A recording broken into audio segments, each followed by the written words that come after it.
Lenovo IdeaPad 3 is a 14-inch laptop weighing around 3.3 pounds, which translates to about 1.5 kilogram.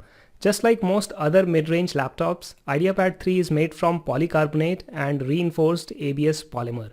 But its surface feels very premium when holding the laptop in hands. This is because the brushed metal finish on its top lid, the keyboard deck and the palm rest, it gives the illusion of a metallic surface.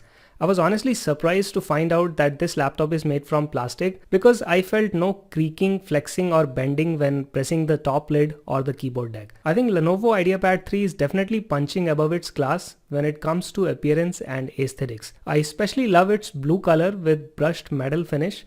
It looks gorgeous and the top lid shimmers in bright light. But unfortunately, this shimmering brushed metal finish, it amplifies fingerprint smudges. So guys, keep a microfiber cloth handy if you don't like the oily, greasy fingerprints on your laptop. Let's talk about the hinge. So Lenovo IdeaPad 3's screen, it's attached to the base using a single elongated hinge that runs through the entire length of the laptop. I prefer this unibody hinge design over a separate pair of isolated hinges on each corners. The unibody hinge tends to last longer because it spreads out the torque when opening and closing the lid. Unfortunately, this hinge is made from hard plastic polymer.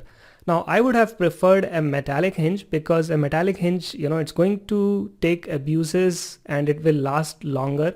But at least in my 2 months of using this laptop, I have not experienced any issues with this hinge. It feels sturdy and it is able to hold the display taut, preventing it from wobbling during my vigorous typing sessions. I also like the fact that this hinge supports tilting the screen all the way back 180 degrees. This is a nice feature which comes handy when trying to chill out on the couch and watch some YouTube videos or Netflix videos. Let's talk about the keyboard. Lenovo laptops, they tend to have good keyboards and IdeaPad 3 has not disappointed in this department. It comes with an island style keyboard that offers larger than average keycaps. Now Lenovo has accomplished this by eliminating the numerical keys which usually take up unnecessary space. Most 14-inch laptops that come with numerical keypads, they feel very cramped because the keys are smaller in size. You have to accommodate for the numerical keys and it just becomes a very difficult, keyboard to type and the typing experience is very subpar. So I think Lenovo has done a good job by eliminating the number pad key and making each individual keycaps bigger. I find this keyboard very spacious. The keys have good actuation force and there is plenty of key travel. So this creates a nice typing experience. Most of the other competing laptops in this price range, say for example Acer Aspire 5, they do offer backlit enabled keyboards. So that is something which is definitely a negative on this laptop. Okay, moving on to the trackpad. It measures 4.25 by 2.75 inches. Even though it's made from plastic, the touchpad surface, it feels very smooth and it almost feels like you are operating on a glass surface. I had no issues executing various Windows 10 gestures including swiping, scrolling and pinch to zoom. Now there are no separate left and right click buttons on this trackpad. Instead, the whole bottom half of the trackpad is clicky. Also, there is no fingerprint sensor on this laptop, so you don't have any way to have a passwordless login. Now let's talk about the display. You are getting a 14-inch Full HD TN panel display. It pumps out about 220 nits of brightness, which is fine for indoor use. Now for me personally, the brightness is really not an issue. It's plenty bright for most of the things that I do with this laptop. The problem is the TN panel. It just cannot match the quality of an IPS panel display found in other competing laptops. Again, like for example, the Acer Aspire 5 laptop. Honestly, I am a little disappointed with the quality of this display. The viewing angles are narrow and the color reproduction lacks the punch and the vibrancy found in a typical IPS panel.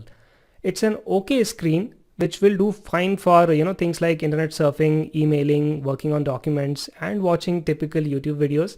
But guys, okay is not good enough, right? You want something better than okay, especially when companies like Acer can deliver superior IPS panels even in their budget line of laptops. So I think Lenovo needs to step up their game and equip all their laptops with an IPS panel. Okay, now let's talk about the system RAM. So my Lenovo IdeaPad 3, it came with 8 GB of 2400 MHz DDR4 RAM. 4 GB is soldered to the motherboard and the remaining 4 GB, it sits on a user upgradable DIMM slot. If you want to add more system RAM, you will need to remove about a dozen screws from the back of the laptop and pry open the plastic bag. The solitary DIMM slot is hidden under a metallic shield, but it can be easily accessed once you have removed the back cover of the laptop. You can replace the existing 4GB RAM stick with either 8 or 16GB stick. This will result in a total of 12 or 20GB system RAM, but unfortunately you will lose dual channel configuration. Now dual channel memory configuration, it's faster, it's about 15% faster than a single channel configuration, but it requires symmetric RAM sticks, and that's just not possible here because you only have got one DIMM slot. Okay, now let's talk about the SSD storage. So this laptop comes with a 256GB fast PCIe NVMe SSD storage. In DiskMark read-write test, I got an impressive 1954 megabytes per second sequential read speed, and I got 1035 megabytes per second sequential write speed. Now if you want to add more storage,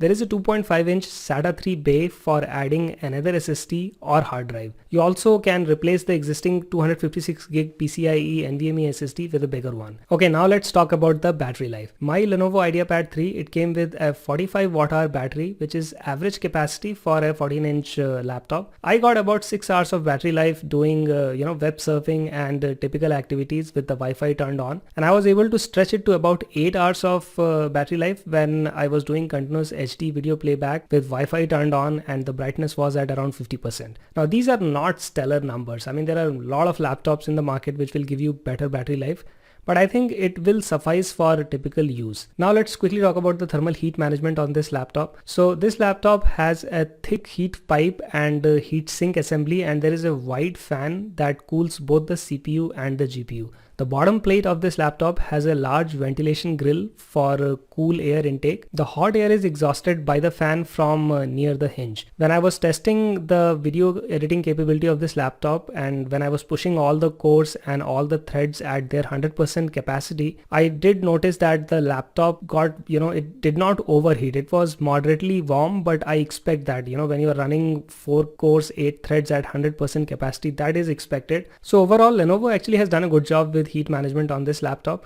and I did not have any overheating issues. Let's talk about the webcam. So you are getting a 720p webcam which is mounted at the center of the top bezel. I appreciate the fact that Lenovo respects your privacy and it provides a physical shutter which can be used to close the webcam when it's not in use, and that's what I do because I'm very paranoid about these webcams. So when I'm not using them, I just close the shutter. Regarding the quality of this webcam, it's fine for typical Zoom video conference calls, but if you want to step up your video quality, I would recommend going with an external 1080p USB webcams. Okay, moving on to the onboard speakers. Lenovo IdeaPad 3 comes with stereo speakers that are located on the front tapered bottom edge of the laptop.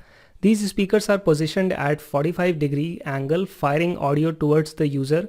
Since they are not bottom firing, the audio does not get muffled when you are using this laptop on your laps, which I really appreciate. Now, when you put this laptop on a wooden surface like say a table, then the audio quality actually is pretty decent. The speakers are loud and they don't rattle or create that tinny sound that some of these other cheap laptops have. Now if you really want to enjoy some kick-ass music or watch your favorite action movie, I would still recommend using a quality Bluetooth headphone, or you can use an old school wired headphone because there is a headphone jack on this laptop. Okay, now let's talk about the port situation on this laptop. So you're getting 2 USB Type A 3.2 Gen 1 port that supports up to 5 gigabits per second data transfer speed. There is also an old school USB 2.0 port which is slower, but you can use it for external mouse or keyboard. Unfortunately, there is no modern USB Type-C port, which kind of sucks. It's 2021.